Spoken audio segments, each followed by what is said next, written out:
So take a minute to think about, as a student, have you ever been assessed in a way that you thought was unfair, and what made you think it was unfair? Most students say yes, but I'm going to give you the language to say why it was unfair from a student's perspective. And usually if it's unfair, it means it doesn't incorporate the 4 aspects of a good assessment, which we'll cover now. So to be a good assessment, you need 4 pieces to varying degrees.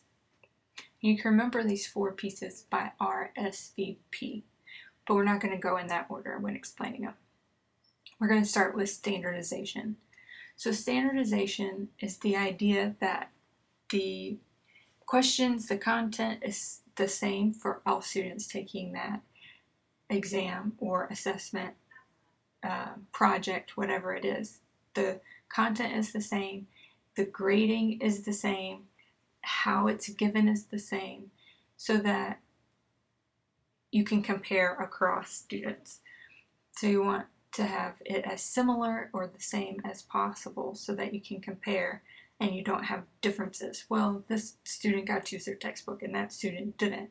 Well, you wouldn't be able to know who knows more or who has really mastered it to the level that you want, because it's different. Another piece that you need is practicality. This means that it's easy to use, it doesn't cost too much money to get or administer, it doesn't take too much time to administer or to grade, that you can actually use the assessment. Assigning a 10-page paper to every student every week might be a great way to assess their knowledge, but students aren't going to be able to do it well because it takes too much time. And then grading them would be a nightmare. It's not practical. So you wouldn't get the information you want because it's just too much. At the same time, with money, you might find a great project that you want students to do that comes in a packet, but the packet costs $100 per student. Well, there's no way that schools will find in their budget $100 per student or $2,500 to assess for one content area. So practicality is also important. Reliability is the consistency of the results. How consistent are the results? Can you rely on them to give you an accurate picture and an accurate evaluation of your students? And lastly is validity, which means you're assessing what you intend to assess. You're measuring what you want to measure. A common example for validity is a math test with all word problems. Well, you might be assessing their math skills, which is what you want to assess, but you might also be assessing their reading skills, which is a different skill, a different set of knowledge. So it can hinder your results. Validity is the most important aspect. If you can only have one of those 4, you want your assessment to be valid. If it's valid, it will also be reliable. So if we think about an example of reliability and validity, reliability would be if you got on your bathroom scale every morning and it told you that you were a certain weight and you were the same weight or close to the same weight every day. It would be reliable. However, it may not actually be telling you the correct weight. It could be a little off. Your scale could be off. So it might not be telling you the correct weight. So even though it's reliable, it may not be valid. It might not be actually what you are intending to measure, which is your weight. However, if your scale is measuring your actual weight, it's valid, it's also going to be reliable. It's going to give you consistent results, because I don't think anybody is going to, weight's going to vary widely.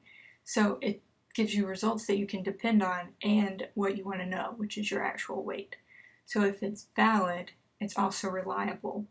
So validity, you want to be sure to measure what you are intending to measure, what you want to measure. That is the most important. So now that we've covered the characteristics of good assessments, let's talk about some questions about when to assess, how you assess, what to assess. Some of this that has been hinted at already, but let's talk about it again. What should you assess? You should be assessing what your learning objectives are, your stated learning objectives of what you want the students to know and be able to do. Now, how do you come up with these learning objectives? Well, one source, the primary source, is from those content standards, the Indiana State Standards or the Common Core State Standards. You're going to look to those, and then that will help you decide what your students need to be working on a particular day or a particular week or grading period. How should you assess? You should assess in a way that matches your learning objectives and your instructional strategies. Remember that curricular alignment.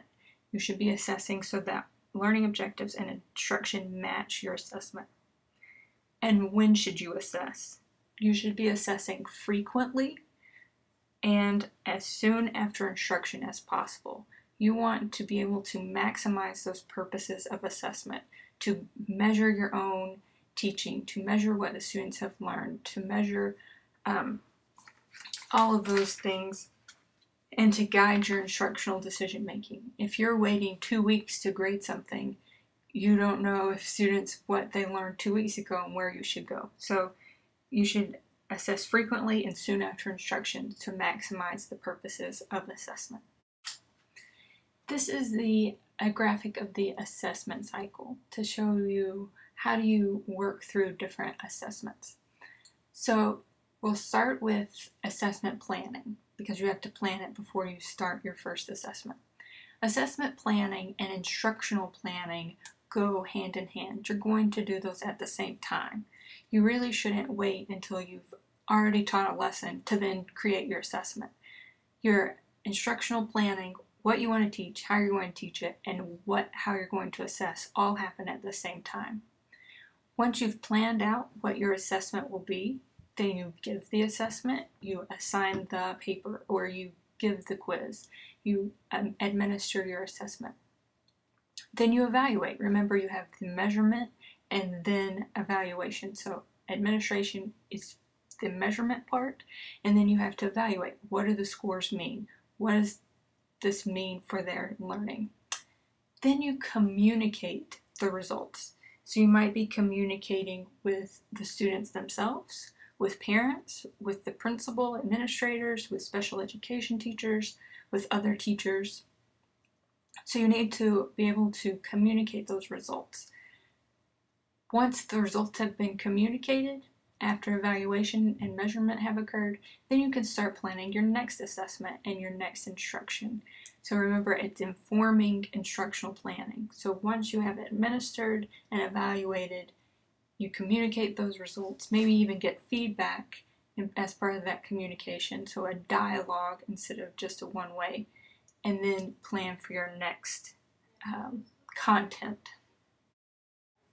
So when you are thinking about your assessment in that assessment planning period, you need to be asking yourself these questions. What is the purpose of the assessment? What are your methods? How are you going to assess? How will the results be used? And how will you interpret the results? How will you use those measurement results in the evaluation process? You need to think about these questions in the planning stage of the assessment cycle, not before, during, not after or during, but before, while you're actually planning it out.